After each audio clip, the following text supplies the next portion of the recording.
नमस्कार विद्यार्थी मित्रांनो, तुम्हा सर्वांचं खूप खूप स्वागत बेटा. आपल्याला या ठिकाणी आपण सक्सेसफुली सर्कल चॅप्टरच्या प्रॅक्टिस सेट संपूर्ण बघितलेल्या आहेत.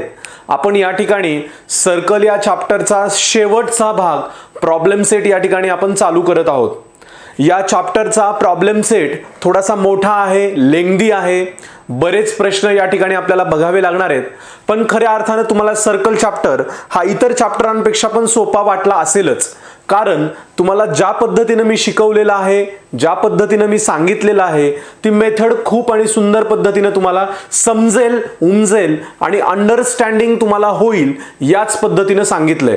विद्यार्थी मित्रांनो, तर चला सर्वजण रेडी राहा बेटा. आपल्याला या ठिकाणी आता एक मोठा पल्ला गाठायचा आहे आणि हे बघत असताना, प्रॉब्लेम सेट बघत असताना जेवढे प्रश्न तुम्ही बघत आहात तेवढं कॉन्सन्ट्रेशन न बघा. तुम्हाला वाटलं की मला आता स्टॉप घ्यायचा आहे तर तुम्ही थोडंसं थांबा, त्यानंतर कंटिन्यू बघा. त्यानंतर तुम्हाला वाटलं आता मला अजून सिरियस होऊन अभ्यास करायचा आहे, त्याच्यानंतर तुम्ही या. एखादा प्रश्न नाही कळाला पाठीमागे यायचं, परत बघायचं. एखादा प्रश्न नाही कळाला पाठीमागे यायचं, परत बघायचं. ही मेथड तर आपण वापरतच असतो. ठीक आहे, तर रेडी राहा सर्वांनी विद्यार्थी मित्रांनो. चॅप्टर नंबर 3 सर्कल या ठिकाणी आपण बघत आहोत. याच्यामध्ये आपल्याला प्रॉब्लेम सेट बघायचा आहे.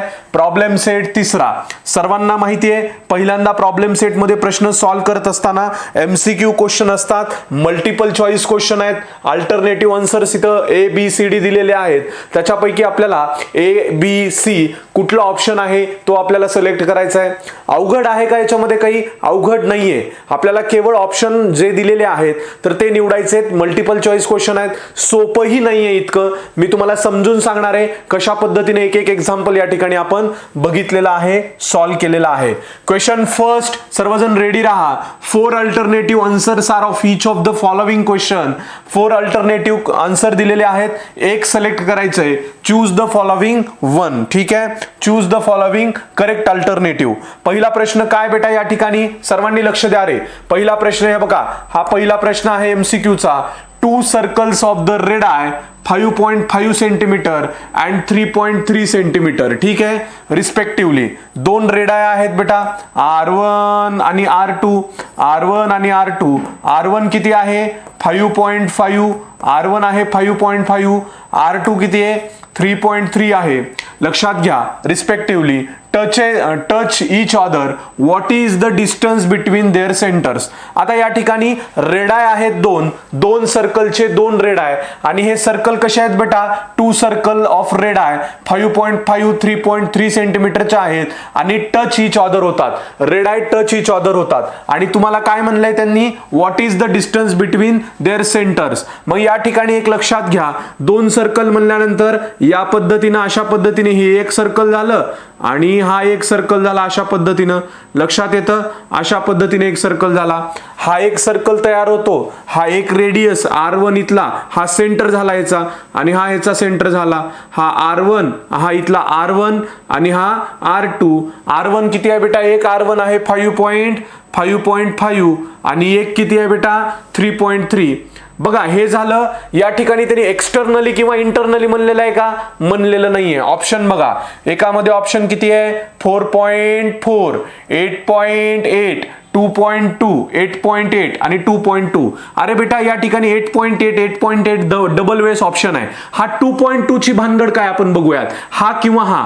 बेटा पहिल्यांदा बघा, एक्सटर्नली किंवा इंटरनली टचेस म्हणले का? इथं काहीच म्हणलं नाही, फक्त टच झालंय. हा झाला एक्सटर्नली टच. आणि इंटरनली टच म्हणल्यानंतर कसा रे? हा मोठा सर्कल काढला आपण आणि हा त्याच्यातच आपण असा बारीक सर्कल काढला. ठीक आहे, हा मोठ्या सर्कलचा सेंटर कुठे आहे? मोठ्या सर्कलचा इथं आहे सेंटर. ह्या बारीक सर्कलचा सेंटर इथं आहे, बरोबर आहे. हा इथला हा किती झाला आणि हा किती झाला बेटा? हा R1 किती आहे मोठ्या सर्कलचा? 5.5. हा इथला किती आहे? हा आहे 3.2. तर आपल्याला त्यांनी काय विचारलंय? डिस्टन्स बिटवीन, ह्या सेंटर मधलं डिस्टन्स सांगा. ह्या 2 सेंटर मधलं बघा, ह्या सर्कलचं सेंटर आणि ह्या सर्कलचं. अरे बाबा, एक्सटर्नल ज्यावेळेस होतं तर ह्या सेंटरचं डिस्टन्स आपण 5 प्लस आणि 3.2 केलं. तर इथं काय करायचं आपल्याला बेटा? ह्या 5.5 मधून हा 3.2 काढा. हा एवढा जो येतो हा राहतो या ठिकाणी डिस्टन्स बिटवीन 2 सेंटर. म्हणून 5.5 मायनस 3.2 आन्सर आलं 2.2. म्हणजे आपला आन्सर येणार डी ऑप्शन. एकतर 8.8 येईल आणि 2.2 येईल. हे एक्सटर्नली आणि इंटरनली टच आहे. टच झाले म्हणायले, कुठला एक्सटर्नली झाले का इंटरनली झाले हे आपल्याला सांगितलेलं अजिबात नाहीये. फक्त या ठिकाणी लक्षात काय घ्यावं लागणार आहे बेटा, अशा पद्धतीच्या इंटरनली एक्सटर्नली दोन रेड आय टच होतात आणि त्याच्यामध्ये तुम्हाला सेंटरचं डिस्टन्स काढायचंय. इथं बघा सेंटरचं प्लस मध्ये काढलं, इथं मायनस मध्ये काढलं. एकदा 5.5 प्लस 3.3 केलं, एकदा 5.5 मायनस 3.3 केलं, आपला आन्सर येऊन जातं. हा काय आन्सर आपल्याला रफ मध्ये काढायचं असतं, फक्त एमसीक्यू मध्ये अशा पद्धतीने आन्सर डी म्हणून आपल्याला लिहायचं आहे. त्यामुळे पर्याय क्रमांक डी हे आन्सर आलेलं आहे आपलं. लक्षात आलं सर्वांना. प्रॉब्लेम सेट मधला पहिला आपण एमसीक्यू चा क्वेश्चन घेतलाय, कळाला सर्वांना. ऑप्शन नंबर डी, आपलं डी हे आन्सर आलेलं आहे. ओके बेटा, चला नेक्स्ट क्वेश्चन घ्या बेटा. सर्वांनी फोकस द्या इकडे. काय म्हणतो next question, two circles intersect each other such that each circle passes through the center of the other. If the distance between their center is 12, what is the radius of each circle? काय म्हणले या ठिकाणी बेटा, लक्षात घ्या. Two circles intersect each other such that each circle passes through the center of the other.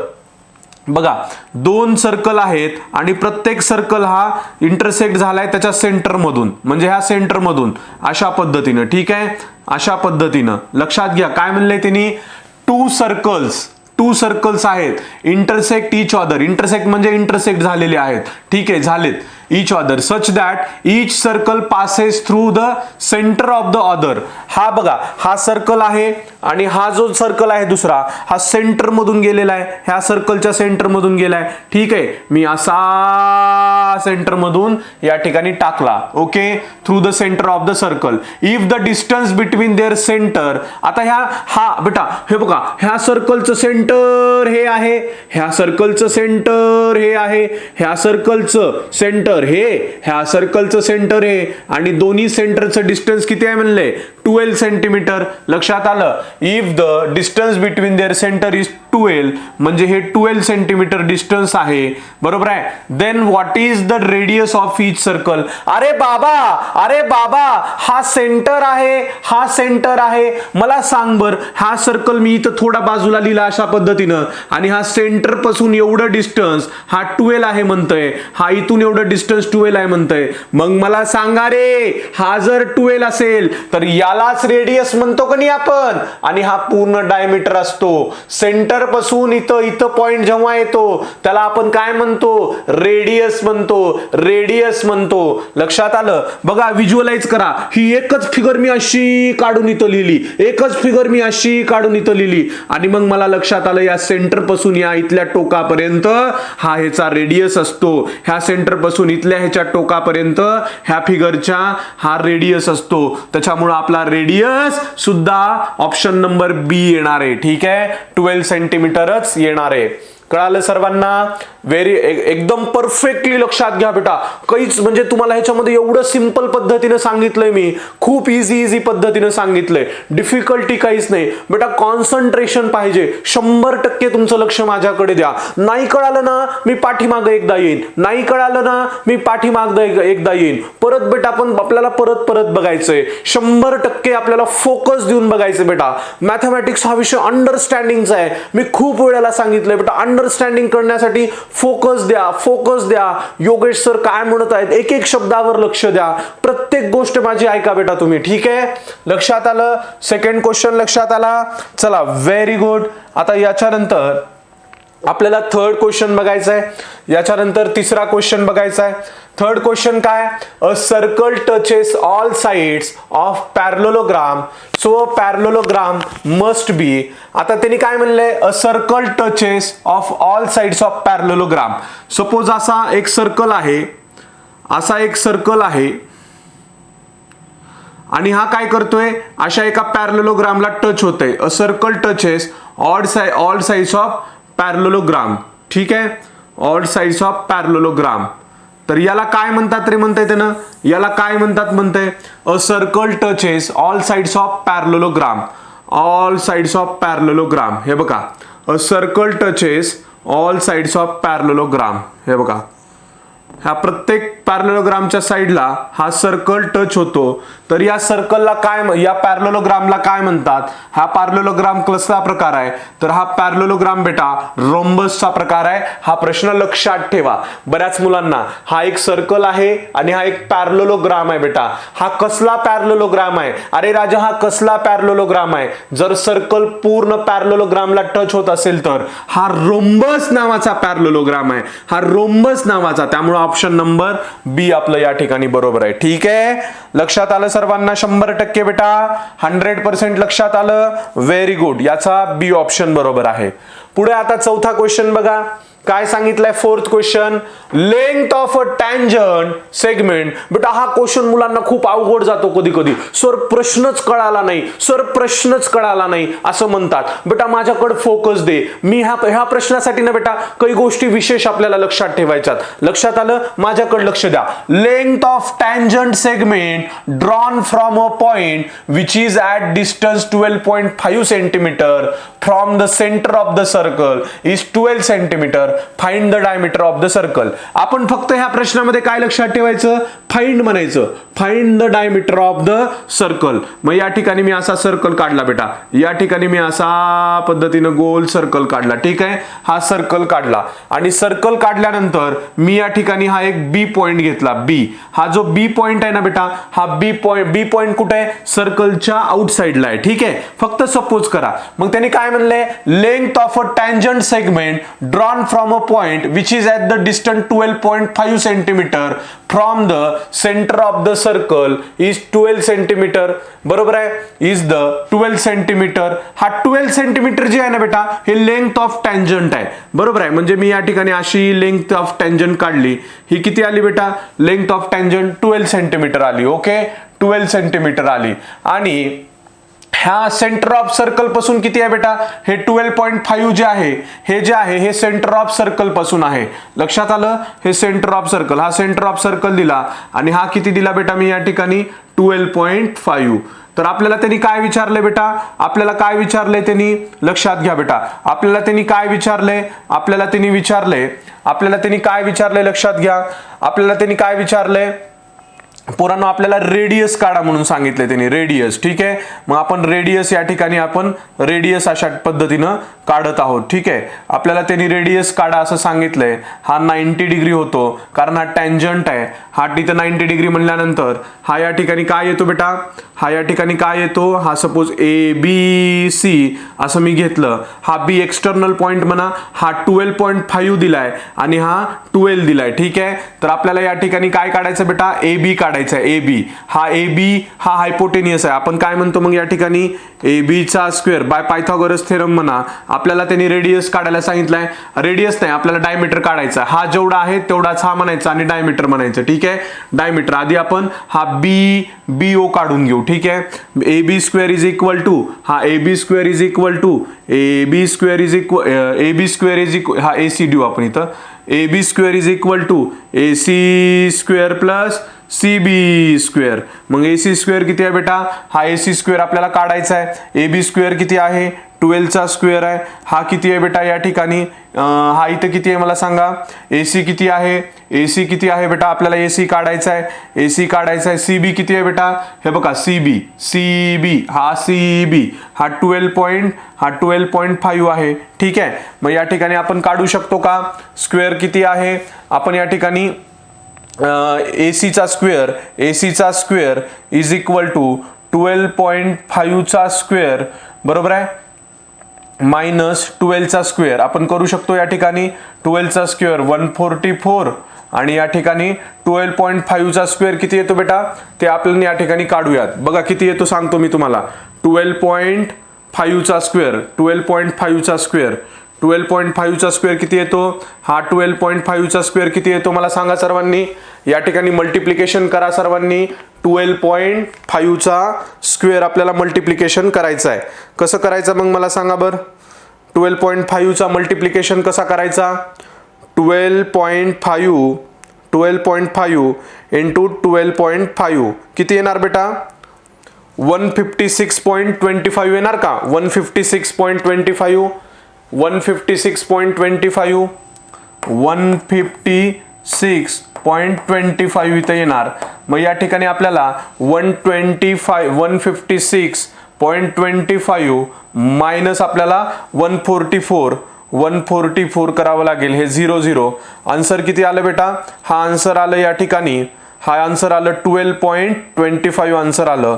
हा 12.25 AC square किती आला बेटा? AC स्क्वेअर किती आला या ठिकाणी? AC square is equal to 12.25. हा 12.25 म्हणजे या ठिकाणी हा कुणाचा स्क्वेअर आहे माहिती आहे का तुम्हाला? 12.25. देअरफॉर म्हणा AC इज इक्वल टू हा कुणाचा स्क्वेअर आहे? 3.5 चा. लक्षात घ्या 1225 कुणाचा स्क्वेअर आहे? 35 चा स्क्वेअर आहे. पॉइंट इथं असल्यामुळे मध्यभागी हा इथं 2 सोडून आहे, हा इथं 4 अंक आहेत मध्ये पॉइंट दिला, हा 2 अंक आहेत मध्ये पॉइंट दिला, त्यामुळे AC किती येणार आहे बेटा? 3.5. हा AC सॉरी AC नाही आहे, हा किती आहे? हा AC, हा AC किती येणार आहे या ठिकाणी? लक्षात घ्या बेटा, हा AC किती येणार आहे या ठिकाणी? AC किती येणार आहे? AC 3.5 येणार आहे. Okay, AC 3.5. हा जर AC 3.5 आला तर हा पण हा रेडियस आहे. Radius diameter is equal to 2R होतं, बरोबर आहे. 2 × 3.5 रेडियस 3.5 किती येणार? हा 7 येणार. D is equal to 7. Okay, लक्षात आलं? D इज इक्वल टू 7 कशात आला? डायमीटर 7 कशात आला? त्यामुळे आपला ऑप्शन क्रमांक हा होतो. केवळ ह्या प्रश्नाला इथं B काढायचा आहे. हा टँजंट 12 सेंटीमीटर आहे. सेंटर पासून इथपर्यंत टँजंट सेगमेंटचा पॉइंटचं डिस्टन्स 12.5 आहे. रेडियस काढा पहिल्यांदा, हा 12, हा 12.5. पायथागोरस थेरम यूज करा, रेडियस काढा आणि रेडियसची डबल कडून या ठिकाणी डायमीटर आपल्याला निघतो. कळलं का? 100%. जरा थोडासा प्रश्न वाचताना मुलांना कन्फ्यूज होतो, पण हा स्पेशली लक्षात ठेवा. ठीक आहे, स्पेशली हा प्रश्न लक्षात ठेवा कशा पद्धतीने मी आन्सर काढले. हे केवळ स्पेशली जर तुम्ही लक्षात ठेवलं तर आपल्याला याच्यामध्ये डिफिकल्टी काही जाणार नाही बेटा. ठीक आहे, लक्षात आला? हा लक्षात आला का विद्यार्थी मित्रांनो? ऑप्शन क्रमांक C. बरेच मुलं काय करतात, सर हे आन्सर आहे का म्हणतात. 12.5 त्यांना 12.5 रेडियसच वाटते. अरे रेडियस जर एवढ्या सिंपल दिली असती तर त्यांनी डायमीटर काढा म्हणलेच नसते ना. त्यामुळे हा प्रश्न एक ट्रिकी प्रश्न आहे. हा प्रश्न एक IMP प्रश्न आहे. ह्या प्रश्नाला हे फिगर लक्षात ठेवा आणि हा पायथागोरस थेरम यूज करून डायमीटर आपण काढला पाहिजे. लक्षात आलं बेटा सर्वांना? 100% कळलं? पुरा 100% कळलं का? फोकस पाहिजे, फोकस पाहिजे, फोकस पाहिजे. ठीक आहे, चला 4th क्वेश्चन झाल्यानंतर आता आपल्याला 5वा क्वेश्चन बघायचा आहे. 5वा क्वेश्चन सोपा क्वेश्चन आहे बेटा, जास्त अवघड नाहीये.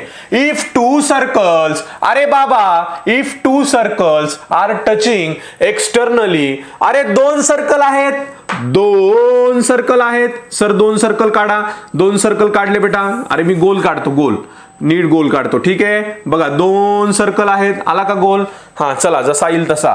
2 सर्कल आहेत, अशा पद्धतीनं 2 सर्कल आहेत. सर काढले 2 सर्कल. लक्षात आले? तुमचे सर्कल व्यवस्थित येत नाहीयेत सर. ठीक आहे बेटा, हरकत नाही. If 2 circles are touching externally, externally म्हणजे काय रे बेटा? त्याच्या कडा हे कडा चिकटलेले आहेत. ठीक आहे, हा एक सर्कल, हा एक सर्कल, ह्या त्याच्या कडा चिकटलेल्या आहेत. ठीक आहे, आणि पुढे काय म्हणताय? How many common tangents of them can be drawn. ह्या दोघांसाठी कॉमन टँजंट, टँजंट म्हणजे काय? जे सर्कलच्या ह्याला जाते, कड्यावरून जाते. आणि कॉमन म्हणले बरं का, हा शब्द खूप महत्वाचा आहे. कॉमन टँजंट काढायचंय दोन्ही सर्कलला. तर हा बघा, हा एक टँजंट होऊ शकतो का या ठिकाणी? ह्या दोन्ही कडा इथून अशा सर्कलच्या घेणं, हा एक टँजंट एक झाला. पुन्हा हा एक टँजंट बेटा, हा एक टँजंट. लक्षात आलं? हा एक टँजंट, हा एक टँजंट आणि खालच्या साईडचा एक टँजंट या ठिकाणी. हे बघा, लक्षात आला पोरो? लक्षात आला का? हा एक टँजंट, हा एक टँजंट. पोरं काय म्हणतील? सर इकडून एक द्या की. अरे गाढवा कॉमन पाहिजे, अरे गाढवा कॉमन पाहिजे. कॉमन म्हणजे दोन्हीला असा जाणारा, दोन्हीला असा जाणारा, त्याच्यामुळे इकडून काढू शकत नाहीत. हा एक गेला कॉमन, हा 2 गेला, हा 3 गेला. अशा पद्धतीनं आपला आन्सर या ठिकाणी ऑप्शन क्रमांक 3 येणार आहे. कळलं का मुलांनो? सगळ्यांना व्यवस्थित कळलं कळलं का? 100% कळलं का? लक्षात घ्या बेटा, 100% कळलं पाहिजे. अवघड असं काही सुद्धा नाहीये. ठीक आहे, अवघड असं काही सुद्धा नाहीये. व्हेरी इझी सिंपल क्वेश्चन आहेत. मल्टिपल चॉईस क्वेश्चन मधली मज्जा हीच असते बेटा. पटकन आन्सर कुठं पण रफ मध्ये करायचं आणि 1 मार्क घ्यायचा. पटकन आन्सर रफ मध्ये करायचं आणि 1 मार्क घ्यायचा. ठीक आहे, ऑप्शन क्रमांक सी कळलं. आमचे पोरं सर मल्टिपल चॉईस क्वेश्चन मागं पुढे बघता येतात की, अरे गाढवा अभ्यास कर. मागं पुढे बघता येते त्याच्यासाठी मी सांगत नाहीये आयुष्यामध्ये तुला मागं पुढं बघूनच लिहायचंय का? असं करायचं नाही बेटा. आपल्याला स्वतःची अंडरस्टँडिंग वाढवायची आहे का नाही? मी एवढं जीव तोडून तुम्हाला का सांगतोय? सर मागं बघितलं की कळतं, सर पुढं बघितलं की कळतं, काही सर आम्हाला आमच्या टीचरच सांगतात MCQ. अरे काय बाबा, असं करू नका बेटा. स्वतःला काही ना काही आपलं स्वतःचं काही येतं का नाही तुम्हाला? स्वतःची काही अंडरस्टँडिंग आहे का नाही? स्वतःची काही बुद्धी आहे का नाही? स्वतः पण ट्राय करा ना. अरे ज्यावेळी एखादी गोष्ट मला जमली नाही, मला येईनाच गेली, मला लक्षातच नाही, तर मग आपण असं बघू शकतो. पण बेटा माझी बुद्धीचं काही आहे का नाही? आज तुम्ही एवढा अभ्यास करताय, माझ्याकडून अभ्यास करताय, मग एवढं सगळं करताय तर थोडंसं कॉन्सन्ट्रेशन द्या. 100% कॉन्सन्ट्रेशन दिल्यावर 100% कळणार आहे तुम्हाला. ठीक आहे, लक्षात आलं? हा सी ऑप्शन लक्षात आला बेटा. चला याच्यानंतर आता 6वा प्रश्न बघायचा आहे. MCQचा आहे. 10 MCQ आहे त्याच्यामध्ये, 10 MCQ. ठीक आहे, आता या ठिकाणी काय रे, हा प्रश्न इम्पॉर्टंट आहे बरं का. हा प्रश्न मी समजून छान सांगणार आहे. बघा सर्वांनी. Angle ACB is inscribed in arc ACB of the circle with centre O. अरे बाबा, अँगल ACB हा या ठिकाणी सर्कल आहे, बरोबर आहे. हा सर्कल आहे आणि सर्कल मध्ये हा इथं A C आणि B हा पॉइंट दिला. ठीक आहे, हा A C B हा पॉइंट दिला. अँगल काढा तिथं. अँगल ACB अँगल C आहे, त्यामुळे मी इथं काय केलं, असा अँगल काढला ACB. अँगल ACB, हा अँगल ACB जो आहे बेटा, हा अँगल ACB जो आहे, हा अँगल ACB जो आहे, हा या ठिकाणी 65 डिग्री आहे. म्हणजे हा जो अँगल आहे हा अँगल 65 डिग्री आहे. पोरांनो लक्ष द्या बरं का. ए बाळांनो, ए पोरो, हा अँगल ACB, हा अँगल मधला ACC किती आहे बेटा? 65 डिग्री आहे. तर आपल्याला तिने काढा काय म्हणले, find the measure of arc ACB. अरे बाबा, अँगल ACB 65 आहे. आपल्याला काय काढायचंय? आपल्याला काढायचंय आर्क ACB. Arc ACB. ठीक आहे सर, काढूयात. कसं काढायचं बेटा? लक्षात घे. हा अँगल ACB जो आहे ना, ह्या AB च्या अर्धा आहे. हा सर्वांना माहिती का? आपण प्रॅक्टिस सेट मध्ये बघत होतो पहा. हा अँगल ACB जो आहे हा आर्क AB च्या त्याच्या अपोजिटच्या आर्कचा अर्धा आहे. त्याच्या अपोजिटच्या आर्कचा अर्धा आहे. त्याच्या अपोजिटच्या आर्कचा. आता ह्या C च्या अँगलची अपोजिट आर्क कोणती आहे? समोरची आर्क AB आर्क आहे, AB. त्याच्यामुळं ह्या AB च्या अर्धा आहे हा. मग हा जर अर्धा असेल तर AB किती असणार आहे? बरोबर आहे. अँगल C जर या ठिकाणी 65 असेल तर आर्क AB ह्याच्या डबल असणार आहे. कारण AB किती असणार आहे? Arc AB, major of arc AB. बेटा मेजर ऑफ आर्क AB या ठिकाणी 65 किती? 130 असणार आहे. 130. हे कळलं का मला सांगा? हे 100% कळायला पाहिजे. हा 65 आहे म्हणल्यानंतर आर्क AB हा डबल असणार आहे. कारण आर्क AB च्या हा अँगल अर्धा असतो आणि याचा हा डबल असतो. याचा हा अर्धा म्हणल्यावर याचा डबलच की आर्क पुढचा, म्हणून AB 130 आलं. मला सांगा एकूण टोटल सर्कलचं अँगल किती असतो? टोटल किती असतो अँगलचा? म्हणजे टोटल आर्क किती आहे तिथं बघा. टोटल सर्कल किती आहे? त्या रफ मध्ये लिहायचं. हे काय आपल्याला असं लिहायचं नाही. टोटल सर्कल 360 डिग्रीचा. टोटल सर्कल 360 डिग्रीचा. मग आपल्याला तिने आर्क कोणता काढायला सांगितलाय? ACB. टोटल सर्कल बघा. टोटल सर्कल कशाने बनतो? Major of arc AB plus measure of arc कोणता? ACB. हा AB आणि ACB पासून टोटल सर्कल बनतो. आर्क ACB किती आला मग हा आला 360 डिग्री. ठीक आहे. मग measure of arc A B आपल्याला आपण काढला या ठिकाणी, बरोबर आहे. ह्या 65च्या डबल येतो म्हणून या ठिकाणी काढला 130. हा 130 आला 130 आणि हा प्लसला plus. Measure of arc A C B. अरे बाबा measure of arc A C B आपल्याला काढायचा आहे म्हणून हा प्लस ठेवला. Measure of arc A C B arc A C B बेटा आर्क ए सी बी असा ठेवला इज इक्वल टू 360 डिग्री. हा 360 मायनस 130 केला मला काय मिळतो या ठिकाणी आर्क ए सी बी मिळतो. Arc A C B. मग आर्क ए सी बी किती आला बेटा या ठिकाणी, आर्क ए सी बी किती आला या ठिकाणी, लक्ष द्या रे पोरो. आर्क ए सी बी किती आला 230 आला. कळलं का मला सांगायच्या मध्ये. इझी आहे का. टोटल 360 डिग्री होतं. 360 डिग्री मध्ये मी कसं केलंय, फक्त एसीबी या ठिकाणी कसं केलं लक्षात आलं. आर्क मेजर ऑफ आर्क बघा, measure of arc A B minus measure of arc A C B केलेला आहे, बरोबर आहे. ए बी किती आहे या ठिकाणी टोटल बघा 360 डिग्री मायनस ए बी केले. Measure of arc A C B is equal to 360 degree minus 130 degree. हा बरोबर आहे. हा टोटल सर्कलचा आर्क आणि हा ए बीचा आर्क आणि मग या ठिकाणी 230 येतं. हा 230 म्हणजे एसीबी असतो. ठीक आहे. कळलं 100%. रफ मध्ये सोडवायचंय. एमसीक्यू क्वेश्चन आहे. आन्सर आपलं डी येतं. कळलं का. नाही कळलं तर अजून एकदा बघा. ज्यांना कळलं त्यांनी पुढे चला. नाही कळलं त्यांनी अजून एकदा बघा. अरे बाबा किती सोपं सांगितलंय, मी सर्कल काढून एक स्टेप सांगितली आहे. ठीक आहे. चला 6th क्वेश्चन झाला. याच्यानंतर आता 7th क्वेश्चन घ्यायचा आहे. बेटा आपल्याला. काय म्हणणं आहे 7th क्वेश्चनचं बघा काय या ठिकाणी आन्सर आहे. 7th क्वेश्चनचा आन्सर काय या ठिकाणी सर्वांनी लक्षात घ्या. 7th क्वेश्चन काय बघा. Chords AB and CD of a circle intersect inside the circle at point E if AE is equal to 5.6, EB is equal to 10, CE is equal to 8. Find ED. आपल्याला काय काढायचं या ठिकाणी. Chords AB and CD. लक्षात घ्या रे बेटा. Chords AB and CD. इथं प्रश्न वाच. पोरो प्रश्नाकडे बघा. Chords AB and CD of a circle intersect inside at point E. अरे बाबा या सर्कल मध्ये हा AB एक कॉर्ड आहे, हा या ठिकाणी CD एक कॉर्ड आहे. नाव दे याला. AB नाव दे, CD हा नाव दे.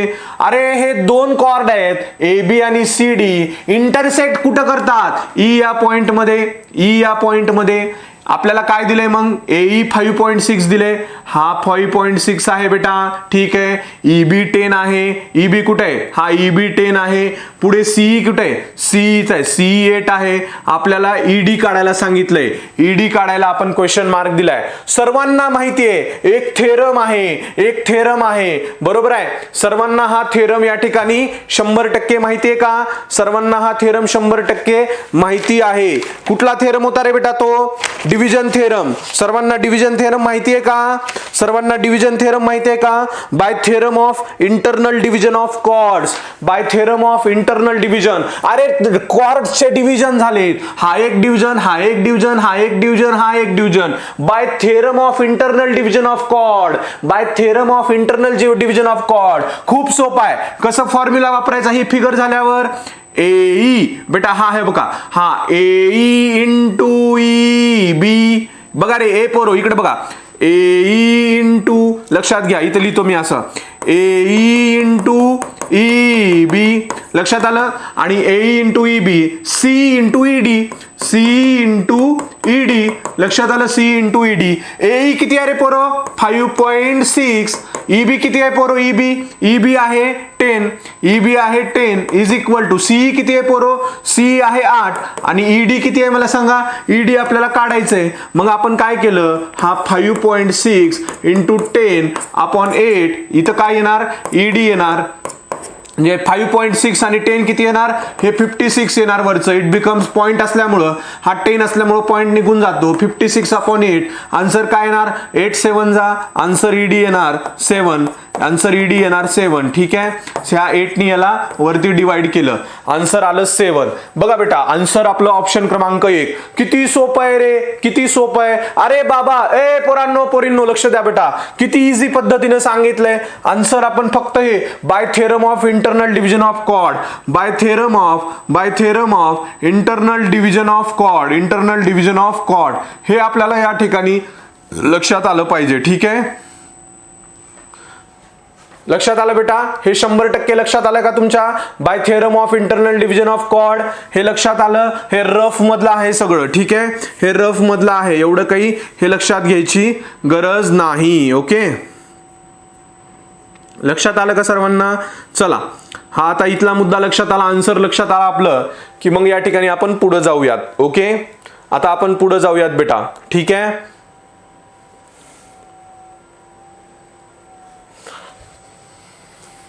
चला पुढे काय बेटा. In a cyclic quadrilateral ABCD, काय म्हणताय.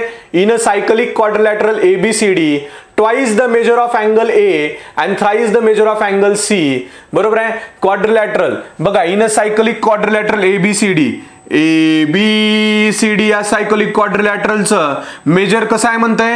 हे बघा, एबीसीडीचं मेजर असतं 360 डिग्री, पण हे 360 डिग्री कसं आहे. Twice the measure of angle A, twice म्हणजे सपोज आपण 2x धरलं, आणि thrice the measure of angle C. बरोबर आहे, आणि अँगल सी किती धरलं, 3x धरलं. आधी ह्या क्वाड्रिलॅटरलचं ए पोरो sum of quadrilateral, sum of quadrilateral, जसं ट्रायंगलची सम बेटा, ट्रायंगलची सम 180 आहे, तसं क्वाड्रिलॅटरलची सम 360 आहे, क्वाड्रिलॅटरलची सम 360 आहे. आणि कशी, twice the measure of angle A, angle A या ठिकाणी x धरलं, प्रत्येकाला x, तर ट्वाइस म्हणल्यानंतर 2x, आणि अँगल सी किती आहे 3x, आणि टोटल मग हे काय म्हणले, मेजर ऑफ अँगल सी काढा. मग आपण 2x प्लस 3x हे 360 घेतलं टोटल.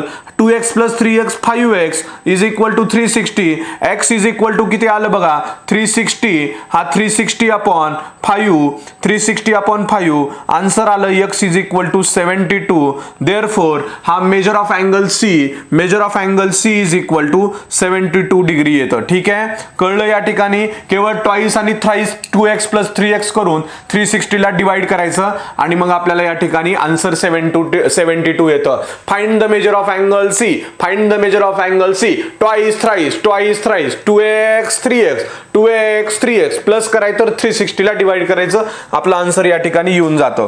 कळलं का पोरांनो, इझी कळलं का, इझी होतं का, खूप इझी होतं सर, खूप इझी होतं. ठीक आहे, ठीक आहे, हे रफ मध्ये करायचं बेटा, ह्याचं काही आपल्याला परीक्षेत नसतं लिहायचं, नाहीतर पोरं काय म्हणतील एमसीक्यूच्या खाली एक्सप्लेनेशन. अरे बाबा, एमसीक्यू क्वेश्चन आहेत, ह्याच्यामध्ये पोरांना काय माहितीये का, आमचे काही काही पोरं एमसीक्यू ग्रामीण भागातल्या पोरांना काही येत नाही, काही म्हणजे येत नाही म्हणजे काही काही पोरं असे असतात, शहरातले पण असे असतात, काय करतात, एमसीक्यू दिले, एक पर्याय निवडा म्हणले, निगेटिव्ह मार्किंग नाहीये, मग आमचे पोरं काय करतात, सर एमसीक्यू कळतच नाहीये. अरे बाबा, येत नाही तर काही ना काही लिहून ये. जर तुला एखाद्या वेळेस तुझं नशीब चांगलं असेल, तुझा खरा लागत असेल, तर येऊन जातं आन्सर बेटा. ठीक आहे, मग आमचे पोरं एक सोडून देतात, सर लक्षातच आलं नाही, सर वेळच पुरा नाही. अरे बाबा, तुला असं बी लिहायला वेळ जात होता का, मग तू बी लिहिला असतास तर तुझं आन्सर आपोआप ऑटोमॅटिकली आलं पण असतं. ठीक आहे, 100% कळलं का हे, व्हेरी गुड, खूप छान. 8वा प्रश्न आला बेटा. चला, 8व्या प्रश्नानंतर आता आपल्याला पुढचा प्रश्न बघायचा आहे, 9th क्वेश्चन बघायचा आहे आपल्याला. 9th क्वेश्चन बघायचा आहे. काय रे 9th क्वेश्चन, 9th क्वेश्चन बघा, लक्षात घ्या, हा प्रश्न खूप छान आहे पहा. Points A B C are on a circle. एक सर्कल काढला, एक सर्कल काढला, एक सर्कल काढला बेटा, एक सर्कल काढला. या ठिकाणी बघा, एक सर्कल काढला,